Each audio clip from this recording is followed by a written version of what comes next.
Hey, Brandon here, man. Welcome back to the channel. Appreciate you stopping in. If you've been here before, welcome back. If this is your first time coming across one of my videos, welcome. Thank you so much for tuning in. We're going to take a look at Day 2 Dynasty rookies. We're going to take a look at their landing spot. We're going to give a real quick ADP update. We're just going to kind of get a quick reaction. It's actually Saturday afternoon. The third round of the NFL draft is actually in play right now. But we're going to take a look at the Day 2 players that were drafted last night, all right, Friday night. So we've got two more rounds, round 2 and 3. Did a show like this for round 1 that's already on the channel here. But again, we're going to take a look at these rookies, see what their initial landing spots. It's like a gut check, I guess, initial reaction, kind of see where the rookies landed and kind of what we think their projection could be in rookie drafts and stuff like that. So again, thank you for tuning in. Hit that subscribe button. That's all I ask for you to support the channel, support the show. Got a lot of great films on all these players that we're going to talk about today. Rookie reports, film breakdowns, everything on this channel. This channel is dedicated to help you as a Dynasty owner get a sneak peek at upcoming classes, film reviews, all sorts of good stuff. So thank you again for tuning in.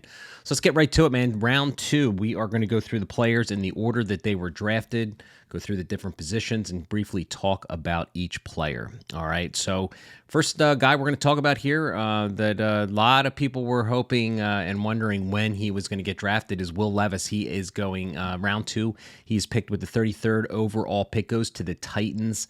I give him a landing spot grade of a B. So Tannehill's going to be the guy this year. I think he is a free agent next year. So Will Levis should sit on the bench all year. Now, look, there were rumors and reports this morning that the Titans organization said that there's a chance that Will Levis might start and play the upcoming season. I wouldn't do that. What's the rush, man? Let the dude marinate and sit on the bench and learn from a guy who's been in the NFL and learn and just take your time with Will Levis. He's a developmental project. So in the show, we're going to go through kind of their ADP from a rookie standpoint as well as a Dynasty startup. And again, these are all very kind of vague. It's early. Like I said, this is an instant reaction show. It's Saturday. The draft was last night. But, you know, pretty familiar with these players playing Devy and kind of know what the deal is with them. And then we're going to just kind of go over their opportunity and maybe what their fantasy value ceiling is going to be. So for Will Levis, you know, he's going to be a late first round, early second round pick. I mean, I know most of the values that you're going to see on the show here today are all super flex. It's a majority 2 QB leagues, super flex leagues, kind of very similar in format. So I can see him being a late first guy, early round, round 2, depending. There's some people that love Will Levis. There's other people that don't want to touch him with a 10-foot pole. But he got round 2 draft capital. It would have been a first round pick because the Houston or the Miami Dolphins forfeited their first pick. So he was very early in the second round. So some people kind of view him as a first rounder anyway. In the startup draft, I'm thinking, you know, rounds 5 through 7. I think people are going to take a shot with him when all those running or quarterbacks rather fly off early in those drafts, which they typically do. Somebody might swing with Will Levis, but again, these are all very early initial kind of reaction values. I'm sure once we start doing rookie drafts and ADP, we're going to really have to be we'll be able to hone in on a lot of this ADP situation. And I'll certainly have shows in the future about them as well. So let's keep moving along with the 34th pick overall in the second round.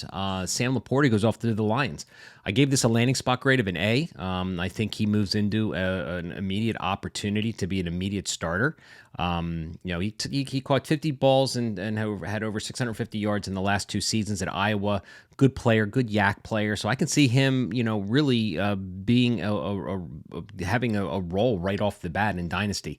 So I think in a rookie draft, again, if you're in a tight end premium league, these values may shift a little bit, but I'm assuming that it's not a tight end premium league for this particular show. So I think he's back end of the second half, early in the third.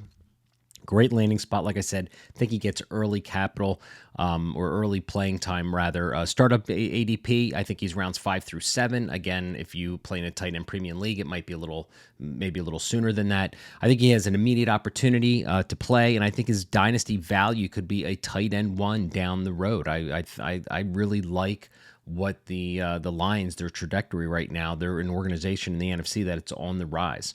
All right, coming in shortly thereafter, the 34th pick was the 35th pick was Michael Mayer. It goes to the Raiders. I gave him a landing spot grade of an A, right? So he's going to replace the Darren Waller. He's now on the Giants. Garoppolo is now the quarterback there. He likes to throw to tight ends. He threw for Kittle for a long time. So listen, he's not the freakish, most wonderful athlete, but Michael Mayer is going to be on the field as a blocker and a pass receiving tight end, so he's going to get on the field. Rookie ADP, I got him in a clear second rounder. Don't think he's getting out of the second round. He's probably the tight end one for most. The landing spot, I think, is a good one. I gave it an A, so therefore I'm pretty sure I think it is. But startup ADP is, again, rounds 5 through 7. I could see him possibly coming off the board. Immediate starter opportunity. Dynasty value, I think he's got a tight end one upside. I mean, tight ends, again, these are ceilings, right? So this is a guy down the road who could potentially, turn into that. I'm not saying that this is what's happening year one. I'm saying the potential he could have a really good career on the Raiders. Jonathan Mingo, round 2, picked 39th, okay? Giving a landing spot of an A, all right? Bryce Young was drafted earlier on Thursday night. He is the future, and I think the depth chart's kind of ugly. I mean, we got some old veterans with Adam Thielen. You got DJ Chark, who's been hopping around the NFL.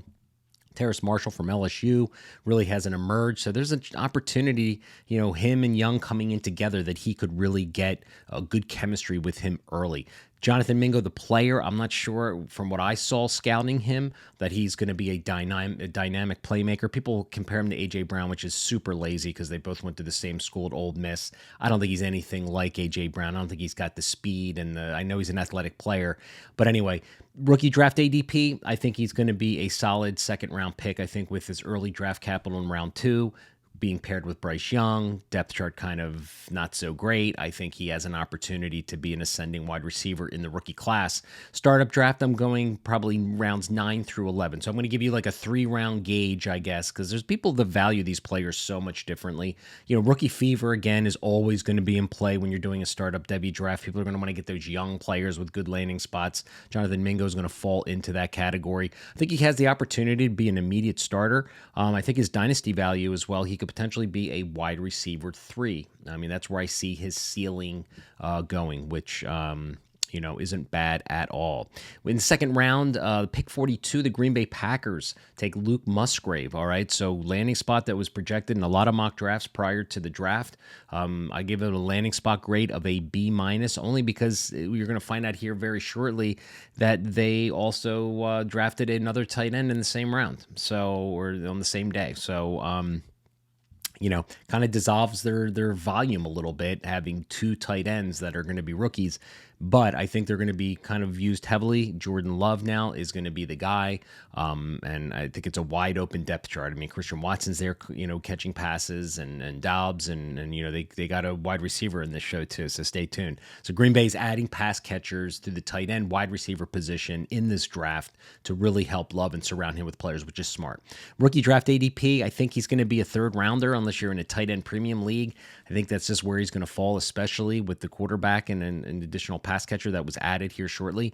Opportunity, I think he could be an immediate starter. I think they need someone right now to come in and start playing tight end on the Green Bay Packers, and I think he will get that opportunity. So that is a good thing. And I think his dynasty value ceiling could be a tight end too. I think he is a very, very good athlete and good size. I think he could be, if the only thing we're wanting is targets and production, right? Where you're going to need the targets to have the production to obviously fulfill that role of being a good tight end in the NFL and on our dynasty rosters.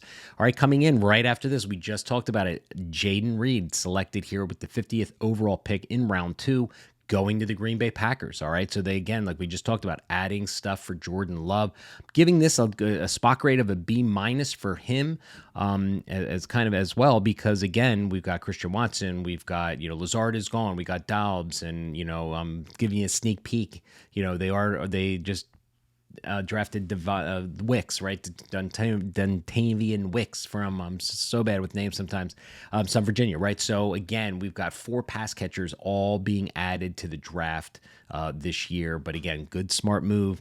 ADP-wise, I think for Jayden Reed, I think he's going to be a 2nd rounder. I think people are going to like the landing spot. They're going to love the early draft capital in the 2nd round. They're going to think that he's a skilled player. Good player. I don't know if he's going to ascend into anything, outstanding in as far as dynasty. You'll see here I've got him ranked as a wide receiver 3 as kind of a ceiling for him. In startup draft ADP, I've got him in round 9 through 11. I can see him coming off the board.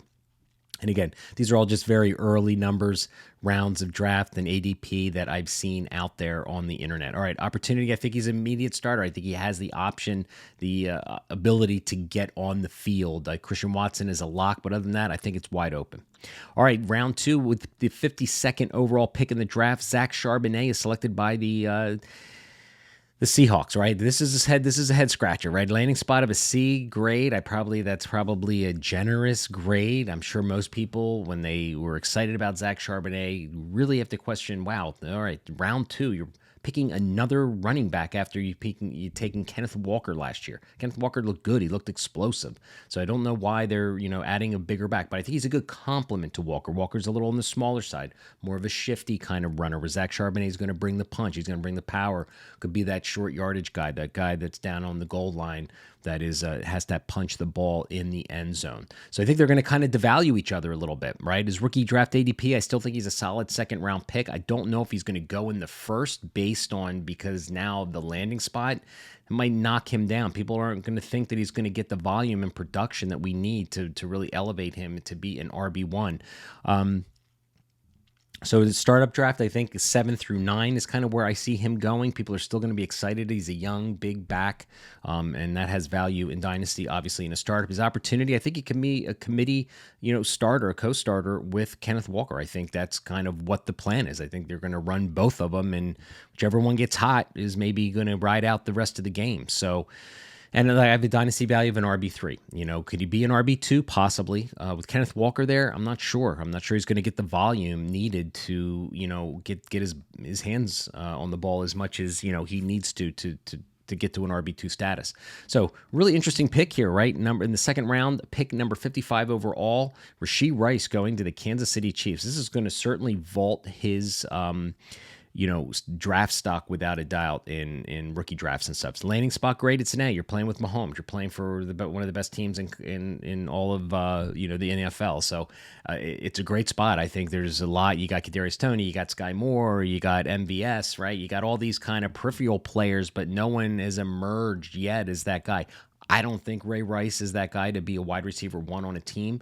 So I think the expectations for him to come in and take some huge role, I think is going to disappoint people. I'm torn on this pick. I really liked RASHEE Rice. His production this year at MSU was great, but I watched his film. He just doesn't look like that explosive athlete that, his production might suggest when you look at the box scores from his play for the last year. So really, I thought this was a really early time to take RASHEE Rice. But hey, man, Andy Reid, he's still looking for receivers, so good for RASHEE Rice, man. He gets that round 2 draft capital, and it's going to really help him. So he's a rookie draft. I think he's a solid number, round 2 pick. I don't think he slides into the first round, but he just might, actually, if people just are gaga over that landing spot. Didn't really work out with Sky Moore. So again, talent really is what, you got to think about. But as far as the landing spot grade, A. Good stuff. Startup draft, I think he's 8 to 10 in a startup draft. I think he has the option, the possibility to be an immediate starter. So again, I think that wide receiver room is wide open. His dynasty fantasy ceiling value I have is a wide receiver 3. All right, the last pick in the second round went to Marvin Mims. The Broncos took him with the 63rd pick overall. I give that a landing spot grade of a B. I mean, look, if you've seen the rumors, they're trying to trade Judy. They're trying to trade Sutton, right? So there's been these trade rumors out that they're trying to move one of these guys. So don't be surprised if one of those two aren't a starter come fall. So I give this a landing spot grade of a B. I'm a big Russell Wilson fan. I think he's going to now, with the new coach coming in, I think he's going to have a fire lit under his ass, and I think he's going to be a really good short-term dynasty quarterback who's I think is going to try and rebirth his career a little bit. So he's an explosive receiver, Marvin Mims. He's going to bring that vertical threat. I mean, Judy has that a little bit, but he's going to bring a little bit more to that than Sutton can provide. His rookie draft ADP, I've got him as a solid second rounder. I'm not sure early, later, it all depends. I mean, again, the values that these people, you can't give an ADP of like within these 3 picks because, I mean, there's just too many people that have different, flavors of these players and have different values, attached to them. Startup draft ADP, I've got him around 10 through 12. is where I can see him being taken in startup drafts. All right, opportunity. I think he could be a rotational starter with both Sutton and Judy. I don't see why not. They drafted him here in the second round. They're going to get him on the field. His dynasty value, I think he could be a wide receiver too. I'm a Marvin Mims fan. I had him ranked in my top 6, I think, going into the draft process. So I'm excited for Marvin Mims. I think he was. It's a good spot for him. And I think it might take a little bit of time, but I think he will eventually make it. So let's keep running through here to get not to make this video too long. Round 3, Hendon Hooker drafted 68th overall, starting round 3 here by the Lions. Good spot for him. Landing spot great in A. He can sit behind Jared Goff for a little bit and maybe a year or two. Learn. The dude needs work. He comes from Tennessee, comes from that open offense.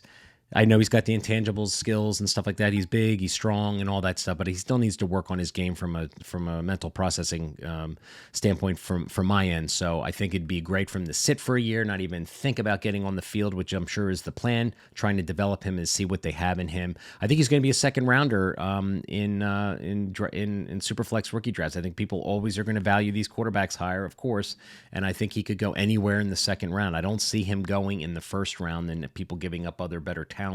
But I could see him going anywhere in that second round. In a startup draft, I got him in rounds 8 through 10. Opportunity, I think he could be a future starter. It's a question mark. Nobody knows, right? Nobody knows. It all is going to depend on the development that he has on the field with the Lions. His dynasty value ceiling, and maybe he could be a QB2. Maybe he could be a QB2 down the road, probably more likely like a QB3, but only time will tell. In round 3, the pick number 69, Tank Dell, all right? The Houston Texans. Good. It's a good landing spot. I gave it a grade of a B. Going to Bryce Young. You have Nico Collins there. You got John Mechie, who may or may not be playing this year. It sounds like he is going to be back on the field in the fall, which is great for that young man. He's went through cancer. That's great stuff to hear. So I gave him a landing spot of a B because I think there's an opportunity there. Tank Dell is a player. He's super small, but he's shifty. He can create space. But I question whether or not he has the ability, given that small, he needs a better surrounding cast around him. So I think it might take some time for him to develop. But I don't think we should expect too much from Tank Dell on the Texans. They still have a new coach. They got a lot of new offensive coordinators. There's a lot of change, a lot of newness with a new quarterback. So I wouldn't expect too much out of Tank Dell for a couple of years. But rookie draft-wise, I think he's a solid third rounder. I think the startup draft ADP is rounds 12 to 14. I can see him going off looking at ADP and where other players are that are on our dynasty rosters. Opportunity, I think he could be a possible starter as early as this year. Like I said, you got Nico, John Mechie. There's not a whole, maybe there's another guy I'm not thinking of right now, but nobody that's going to be coming out and, Brandon Cooks, he's off to Dallas. So, I think there's a wide opportunity for Tank Dell. Kendre Miller, all right, round 3, 71st overall pick. The Saints pick Kendre Miller here from TCU. Give that landing spot a grade A. I think it's a great spot. Kamara's might have off-the-field issues that might limit him on the field this year. Jamal Williams is there now. He comes from Detroit, so he might limit Kendre Miller's ability to get those tough yards, those tough goal line carries. I think Jamal Williams has those already in the bag. Kendre Miller, there was one knock on scouting him leading up to the draft was his physicality, but Jamal Williams brings that punch for that kind of workload. But Kendre Miller's a shifty back who should get a great opportunity right out of the gate for the Saints. Gave him a rookie draft ADP anywhere in the late first to the middle second round. I think people are going to like it. Startup draft ADP, I think he's going to be round 6 through 8. People are going to start taking a shot with him. People, when they see Kendre Miller going to the Saints, they're going to think like, okay, maybe a year there's some turmoil, but if the kid can play, like a lot of people are hoping he can play, then he might just take that backfield over in 2024. All right. He's a possible starter, and he could have dynasty ceiling value of RB2 for me. All right. In the 73rd overall pick, the New York Giants select Jalin Hyatt. I give this a landing spot grade of a B. All right. Giants have drafted all of these smaller, speedy guys, so I hope it works out for them. Maybe I don't because I'm an Eagles fan, and I don't want to see the Giants be successful, but they're still looking for a number 1 wide receiver on the Giants. And I don't think Jalin Hyatt is that guy. I don't think he's an alpha wide receiver 1. I'd look at him more of a complementary piece to a wide receiver room. But I give him a B because of just the, you got Wan'Dale Robinson. You've got Jamison Crowder there now. You have Slayton, Isaiah Hodgins, came out last year and emerged. So I think there's still some uncertainty, but these guys are not all bread and butter wide receiver 2s or 3s that are already on the team already. So he has an opportunity. I think a rookie draft, I think he's a solid second rounder. I think people just give him the draft capital of round 3. He's going to get that draft capital. Startup draft ADP, I've got him rounds 11 through 13. Opportunity for this season, I think he's got a possible starter right out of the gate. We'll have to see. I'm very intrigued to see because we never saw this cat run really big, nuanced routes against press coverage at Tennessee. He was just wide open from scheme dependent, but we're going to see what happens. The Giants like his speed. He's got good ball skills, good hands, so we'll have to see how that comes out. Dynasty value ceiling, I have as a 3. One of my favorite players in the draft coming right after this pick number, after Hyatt, pick number 74, the one right after that was the Browns taking CEDRIC TILLMAN. Sorry, ran into some technical trouble. Right after Hyatt, we have CEDRIC TILLMAN coming in round 3, pick number 74, the pick right after Hyatt. All right. So the Browns, all right, I gave this a landing spot grade of a B+, right? Watson should come back and play as good as, they hope that he can play the way they paid him, right? So if he can get back to some sort of form as a QB2, a solid QB2, I think there's an opportunity. The wide receiver room is a little crowded, okay? You got Amari Cooper, Elijah Moore was traded there from the Jets, Jonathan People-Jones is there, but I think he's beatable. So CEDRIC TILLMAN comes into a crowded room, but I think there's an opportunity for him to come in and make an impact on the Browns, all right? So rookie draft ADP, I got him in a later part of round 2. Given the draft capital of round 3, I think he's going to get there. I don't think he's going to get out of the second round. Startup draft ADP, rounds 11 through 13. Opportunity, I think it could be a possible starter. I mean, I'd like to see that. I've been a CEDRIC TILLMAN fan, so I'd love to see him come out and be able to really get on the field on a regular basis. Might have to wait a little bit because there are some more rookie or some more veterans on the field. And his dynasty value, I think he could be a potential wide receiver 3 down the road. Give him a couple years to get acclimated. Maybe Amari Cooper moves on, Elijah Moore doesn't pan out, and Donovan Peoples-Jones is a beatable wide receiver that he can play better than. All right. Coming in the third round with pick number 78. Again, we talked about the Green Bay Packers going back to the tight end while taking Tucker KRAFT here. Give this, again, a landing spot grade of a B-, the same that I gave, Jayden Reed and as well as Luke Musgrave, right? Because they're all on the same team looking for targets, right? So rookie draft ADP, I think Tucker KRAFT is a third round guy, all the way possibly going into the 4th. Startup draft ADP, round 16 to 17, just 15 plus at that point. Opportunity, he's a possible co-starter. I think they're going to be looking to get him in. They may be using him more as a blocking tight end than a receiving tight end, but they're doing a good job getting Jordan Love the hands out there to be able to maneuver and give him an opportunity to be successful early, which is great. All right, and so I think his dynasty value could possibly be a tight end 3. I think that is what his ceiling is, given that he's got competition for targets. Josh Downs coming in with the pick 79th overall, going to the Colts. I give this a landing spot grade of an A. All right, like the new coaching staff there. They got Anthony Richardson, who can throw the ball a mile. They got Pittman and Michael Pittman, and they got Alec Pierce, who are 2 outside boundary guys who can play in the slot at times, but they're bigger guys. Josh Downs gives you that explosion. The only thing with Josh Downs is he's really small. He's going to have to work on his physicality. Still think he's going to be a second-round pick in your upcoming rookie drafts. I think people are going to be excited about his opportunity at Indianapolis. They're going to know Anthony Richardson's going to Indianapolis, and they're going to be looking a little bit down the future. He's an explosive player, super productive at UNC last year. His startup draft ADP, I'm going to give rounds 13 to 15. Opportunity, possible starter. I think he could come right out. He's going to be limited to the slot in the NFL. It's wide open there. I think he could potentially do a really nice job for the Colts year 1. All right, his dynasty value ceiling, I think, is a wide receiver 4. That's where I think his ceiling is, only because he's so small. A lot of people say he could be the next, Antonio Brown. I was like, I don't know. That might be a little generous. Antonio Brown was a spectacular player, but Josh Downs, that's where I see his value right now. And like I said, it's all early, man. This is, again, just off the cuff, man. This all happened last night, right? So Devon Achane, the 83rd overall pick, going to the Miami Dolphins. Now, that was about as juicy of a landing spot as one could ask for. A lot of people were mocking him to Miami because they like explosive players down there, right? You got Waddle, you got Hill, now you got this kid running all over the place. Listen, he ran in the SEC in between the tackles for 3 years. I know he's light. He's 180 plus something pounds, but he's an explosive player. I give the landing spot grade an A. I think he's going to have an opportunity. You got Raheem Mostert there, Jeff Wilson. I mean, come on, really? I mean, if he can't come in and beat those two, I mean, Mostert's always hurt. He's good back, I mean, but he's always hurt. Jeff Wilson. So I can see a kind of a committee happening in the beginning to get DEVON ACHANE a little bit more acclimated. But his rookie draft ADP, I think he's a solid first or a second round pick. Given this draft capital in a startup draft, I think he's 11 through 18, around 11 through 13 rather. Opportunity, I think he's a possible co-starter with those two guys we just talked about, Wilson and Mostert. I think they'll be rotating, and he'll eventually earn more carries and get his ball hands on more as the season goes on. And his dynasty value, I think he's a running back 3. I think that's what he's going to be, unless he turns into a PPR monster. With the 88th pick overall in the 3rd round, the Jaguars select Tank Bigsby. All right, he was ranked in my top 5 going into the draft.